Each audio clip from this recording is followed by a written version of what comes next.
জুলাই বিপ্লবে শহীদদের পরিবারের ক্ষতিপূরণ নিশ্চিত করা এবং আহতদের আইনি ও সাংবিধানিক সুরক্ষা দেওয়ার দাবিতে মানববন্ধন করেছেন ভুক্তভোগী পরিবারের সদস্যরা। দুপুরে রাজধানীর মানিক এভিনিউতে জড়ো হয়ে এসব দাবি তুলে ধরেন তারা।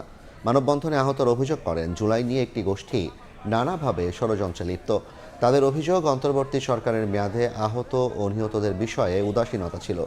বর্তমান সরকার এ ব্যাপারে সচেতন হলেও বেশ কিছু সংসদীয় বিল পাশের ক্ষেত্রে বিলম্ব হচ্ছে। দ্রুত বিলগুলো পাশের মাধ্যমে তাদের আইনি সুরক্ষা নিশ্চিত করতে সরকারের প্রতি আহ্বান জানান মানববন্ধনকারীরা।